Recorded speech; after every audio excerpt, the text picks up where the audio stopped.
सास की बीमारी। शादी के ठीक बाद नेहा की सास की तबीयत बहुत खराब हो गई। बताइए क्या हुआ है आपको?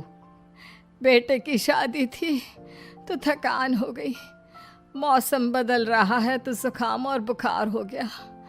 ऊपर से बहू के घर का खाना पता नहीं कैसा था कि पेट भी खराब हो गया।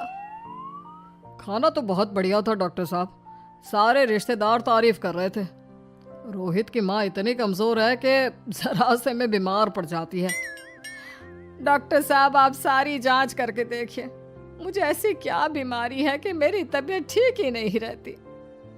फिलहाल तो ज़्यादा कुछ नहीं है, पहले आपके ज़ुकाम बुखार और पेट का इलाज कर लेते हैं, फिर बाकी के टेस्ट करवा लेंगे।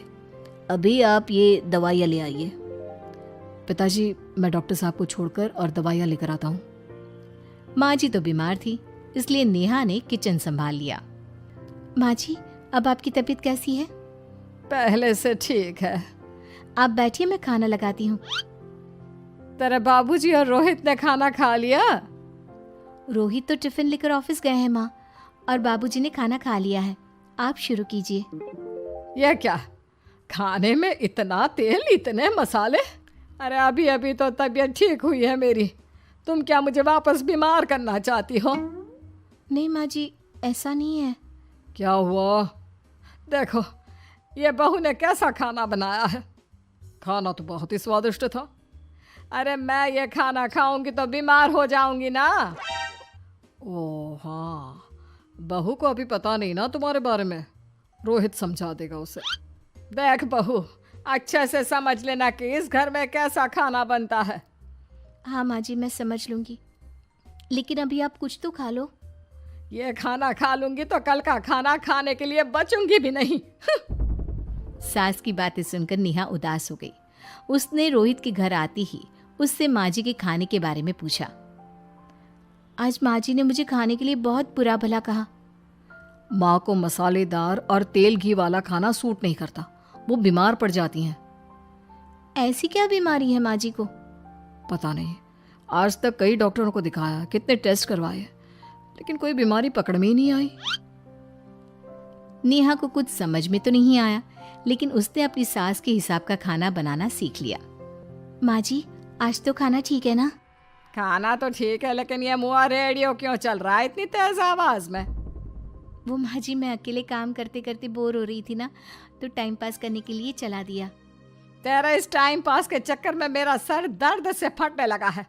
तेज आवाज से मुझे माइग्रेन हो जाता है। सॉरी माँ जी, मुझे पता नहीं था। तुम्हें जब तक सब पता चलेगा तब तक मैं तो भगवान के पास ही पहुंच जाऊंगी। नहीं नहीं, ऐसा मत कहिए ना माँ जी। अब मैं कहीं भूख से ही ना मर जाऊं। खाना मेरे कमरे में रख दो। बेचारी नेहा, उस दिन उसे बहुत दुख हुआ। नेहा तुम रो क्यों रही हो? आज माँ जी ने मुझे बहुत बुरा भला कहा, मैं तो सिर्फ रेडियो सुन रही थी। ओहो, तुम माँ की बातों का बुरा मत मानो, उन्हें तेज आवाज से सर दर्द होने लगता है, दर्द की वजह से बोल दिया होगा कुछ। लेकिन मुझे तो ये सब पता ही नहीं था ना, इसलिए बाबूजी ने मुझे पहले ही फोन करके सब कुछ बता दिया, और मैं तुम्हारे लिए ये हेडफोन लाया हूँ। अब तुम अपने गाने भी सुन सकती हो और माँ को परेशानी भी नहीं होगी।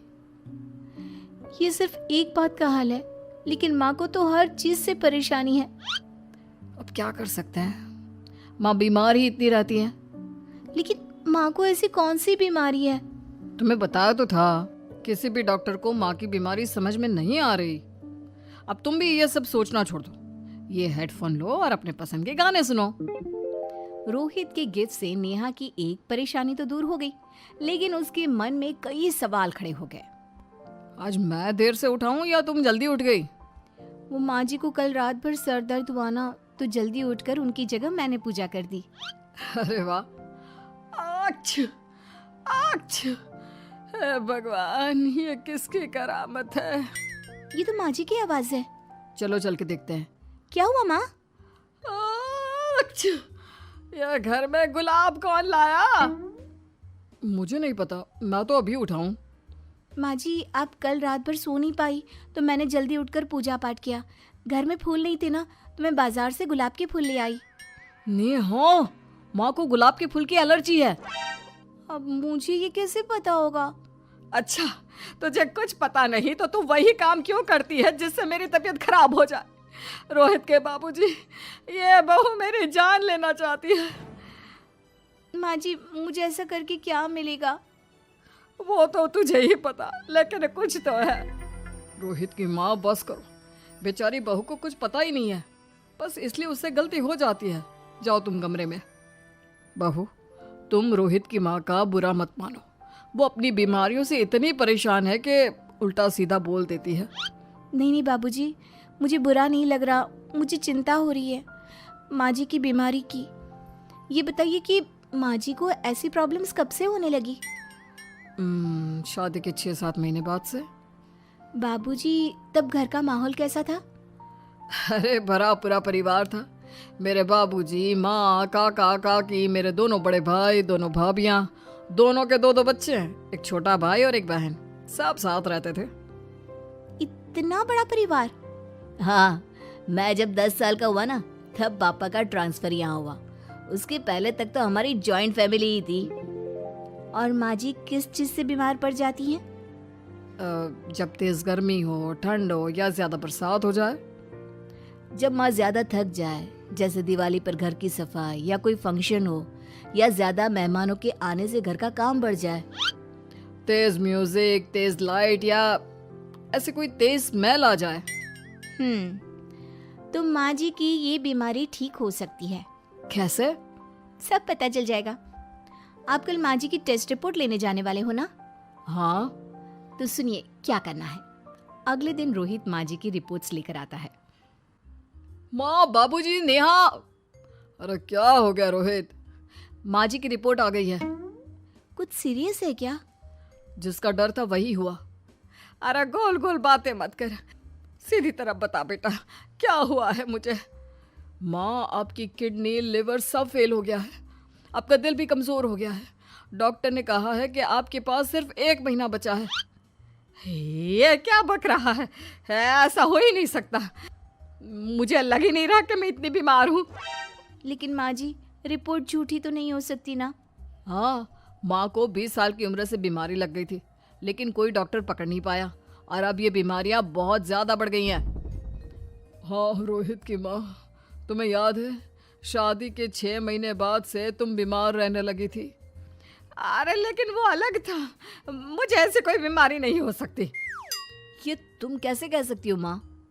हाँ, तुम उस वक्त बीमार पड़ी थी ना, और अब डॉक्टर भी यही कह रहे हैं, तो सच ही तो होगा।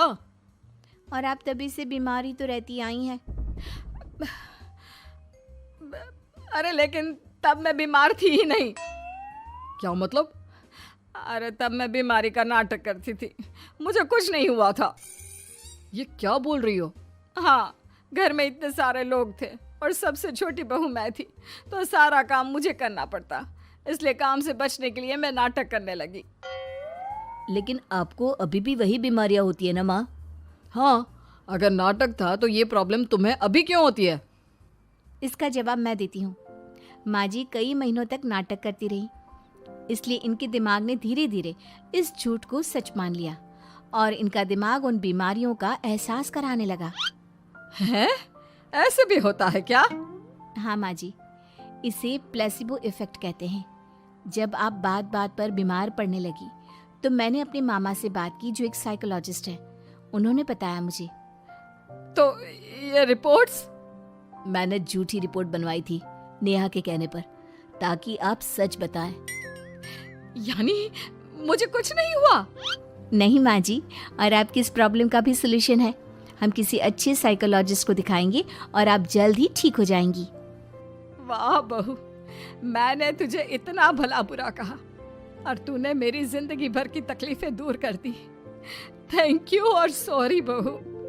अरे मुझे भी तो सॉरी कहो, पूरी जिंदगी तुम्हारी सेवा की है, वो भी झूठ मूठ की बीमारी के लिए। हाँ हाँ, आप भी माफ कर दो मुझे, बस सॉरी। तो इस तरह नेहा ने अपनी सास की बीमारी पकड़ भी ली और ठीक भी कर दी।